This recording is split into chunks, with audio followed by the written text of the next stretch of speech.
ꯑꯍꯥꯟꯕꯃꯛꯇꯗ ꯃꯌꯥꯝꯕꯨ ꯈꯨꯔꯨꯝꯖꯔꯤ ꯉꯁꯤꯁꯨ ꯃꯌꯥꯝꯒꯤꯗꯃꯛꯇ ꯑꯩꯅ ꯌꯥꯝꯅ ꯀꯥꯟꯅꯔꯕ ꯒꯣꯔꯃꯦꯟꯠ ꯖꯣꯕꯀꯤ ꯑꯞꯗꯦꯠ ꯑꯃ ꯄꯨꯗꯨꯅ ꯂꯥꯛꯆꯔꯤ ꯃꯅꯤꯄꯨꯔ ꯍꯥꯏ ꯀꯣꯔꯠꯅ ꯂꯧꯕ LDA ꯑꯃꯗꯤ ꯒ꯭ꯔꯨꯞ Dꯒꯤ ꯑꯦꯛꯖꯥꯝꯁꯤꯡꯒꯤ ꯑꯞꯗꯦꯠꯁꯤꯡ ꯄꯨꯕꯤꯔꯛꯎ ꯍꯥꯏꯕꯗꯣ ꯉꯁꯤꯗꯤ ꯄꯨꯖꯔꯛꯂꯦ ꯑꯅꯧꯕ ꯒ꯭ꯔꯨꯞ Dꯒꯤ ꯁꯦꯂꯦꯛꯁꯟ ꯄ꯭ꯔꯣꯁꯦꯁ ꯍꯧꯖꯤꯛ ꯃꯌꯥꯝꯗ ꯍꯥꯏꯖꯔꯒꯅꯤ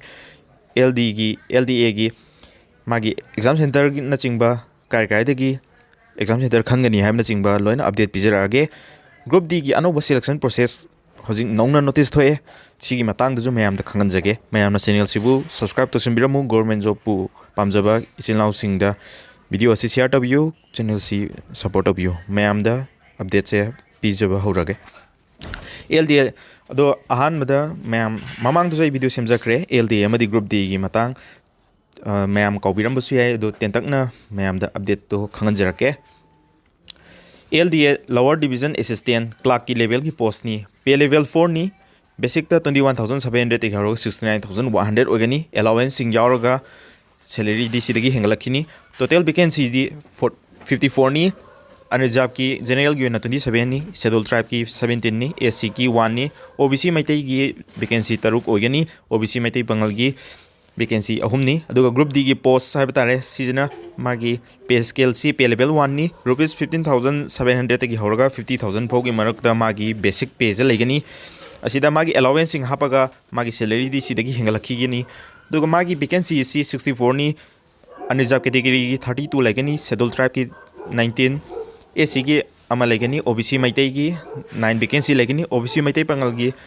3 vacancy लेगनी मागी selection process न सिंगबा तेंतकना मयामदा खंजरमगे LDA की selection process सी अहानबदा written examination तौगनी लोयरगा computer typing तौगनी असिगी मतुंगदा viva voice interview तौगनी मागी mark से लोयना तोंगाना मादी merit list ता खंदुनी merit list की mark से सिदा फजन यावरे written examination दा 150 marks ओगनी computer typing दा 20 marks ओगनी दुका viva voice दा interview दा 30 marks ओगनी merit list लेपसी overall marks से लोयना count तौदुनी सिदा मागी exam pattern सी English subject ता 50 marks हंगनी general awareness हाबिदि GK ता 50 marks हंगनी quantitative aptitude maths ता 50 marks ओगनी अदुगा मागी overall cut off सी 60 mark नी 150 की मनुंगदा 60 mark फंगबो ओगदबनी selection तौबसी vacancy अमा लैबगी मनुंगदा मी मंगा दी selection तौगनी अदो selection तौबसी merit list ता लेबकदोइनी computer typing जे 20 marks नी 5 minute की मतम पीगनी net typing speed सी 35 word per minute ओगदबनी मागी viva voice नत्रग interview की marks सी 30 marks नी viva voice interview सी computer typing test qualify ओरबा candidate सिंग तंग यागनी अदुगा मागी सिदा preference पीबसी computer typing speed द mark computer typing speed द यामना high ओरिखै preference पीगनी हैना notification द यावरी अदुगा मागी हजिक हाई कोर्ट ऑफ मणिपुर ना अनोबा नोटिस थोए लोअर डिवीजन असिस्टेंट LDA की मागी एग्जाम सेंटर सी इम्फाल अमदी गुवाहाटी दा पीगनी हारी अदुदा खोइना एग्जाम सेंटर खनबसी हाई कोर्ट की ऑफिशियल वेबसाइट चंगगा 9 फेब्रुआरी दगी हौरगा 20 फेब्रुआरी फोगी मनुंगदा खोइना फॉर्म जे अखोइगी लॉगिन आईडी अमदी पासपोर्ट तो मेलगा एग्जाम सेंटर की चॉइस से फिल तौगदबनी सिदा कनागुमना मतम चाना फिल तौदब तारगदी सेंटर ना पिरकबा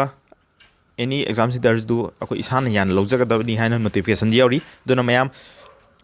यारिखै ngana तौबिहौ अदो मयाम एनी गवर्नमेंट जॉब अप्लाई तौ मतमदा प्रिपेयर तौबगी मफम सी टेस्टबुक हाइबर एप सिदगी तौबु यारे टेस्टबुक हाइबर एप सिदा खोइना टेस्टबुक पास अमदी टेस्टबुक पास प्रो हाइना अनि थोंगा लेगनी टेस्टबुक पास प्रो जिना हेना कानरिसिना करिनो हाइबतमदा प्रीवियस ईयर क्वेश्चन सिंग लोइना सिदा फंगनी प्रीवियस ईयर क्वेश्चन सिंग चैप्टर वाइज अमदी टॉपिक वाइज सब्जेक्ट वाइज लोइना थाबि यागनी मॉक टेस्ट थाफम अदुगा मॉक टेस्ट थाबा हाइबसी मागी आंसर एनालिसिस न सिंगबा लोइना सिदा गवर्नमेंट जॉब प्रिपेयर तौगे हाइरदी सिगी एप से दुम मैम कंपलसरी निको सिदा टेस्टबुक पास से लैब मतमदा कोड T2M हाइब कोड से सिनबियु मैमना 10% डिस्काउंट फंगनी लिमिटेड पीरियड की ऑफर नी 7 to 9 फेब्रुआरी फौ तंगनी अदुना मैम ऑफर से लैरि काइना मैम लक्सिन बिहोरो टेस्टबुक पास लैबगी लिंक सो डिस्क्रिप्शन दा पिजरमगे दुगा हाई कोर्ट ऑफ मणिपुर ना नोटिस अमगसु थोई ग्रुप D की पोस्ट की मागे एग्जाम पैटर्न होजि ममांगदा हाइदोअमदबदो होजि हाइदोए अहामदा रिटर्न एग्जामिनेशन तौगनी रिटर्न एग्जामिनेशन सी 100 मार्क्स की होगनी रिटर्न एग्जामिनेशन जी स्क्रीनिंग पर्पस की खतनी कट ऑफ लान ब्रा येंगनब तंगिनी को Sida English general awareness amadi maths tawgani multiple choice ki question ngantani ko sida written am yaude LDA ki ju written yaude group D ki post su written yaude multiple choice type question ngantani 100 marks ni cut off natraga pass marks si 25 marks ogani exam si pungani ki matam pi gani vacancy ama lai matam da 7 candidate ti select tawgani habani 7 ke vacancy amamam da 7 candidate ni contest wena compete tawdisi sida written zida cut off lalaba candidate sing viva voice natraga interview ki koksilakani sida magi mark merit list lepasi viva voice ta count tawgani written examination ki mark che count tawra written examination ji group D gi oina screening purpose tangini aduga magi asengba mark lep tuisi viva voice amadi interview sida lepni hana notification da yauri aduga LDA ki post ki ju online choice filling gi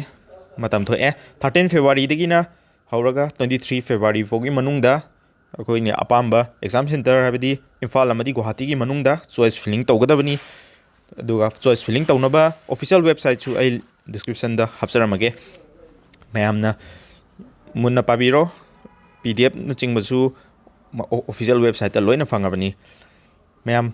government job ki matang da khangning ba leiragadi comment section da ibiramu government job anova lakpa matamda mayamna explain to haning ba leirakasu natragana aina explain to basida chithanam da point lemhobo yauragasu mayamna comment section da habiramu aina mayam famda ningsingjari matang sida video si tension jage thank you